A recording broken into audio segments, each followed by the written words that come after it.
சிரிப்பண்டா நானு ஏன் கம்பல் எல்லாம் ஊத்துட்டுக்கிறேன் முடியெல்லாம் இவ்வளவு ஷார்ட்டா கட் பண்ணிட்டுக்கிறேன்.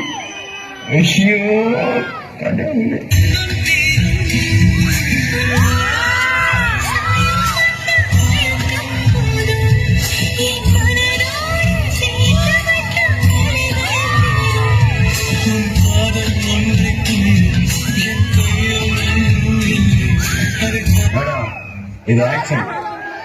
இவனோட நடவடிக்கை வெளியில விட்டு பாருங்க. அவன் நல்லா சிரிக்கிறான் பாருங்க. இவனோட நடவடிக்கை வெளியில விட்டு பாருங்க. ஜாலி பண்ணுங்க. உங்கள் மகிழ்ச்சியாக வெற்றி நிகழ்ச்சி. ரத்த கொதிப்பு ரத்த கொதிப்பு என் மாமனாருக்கு ரத்த கொதிப்பு ரத்த கொதிப்பு ரத்த கொதிப்பு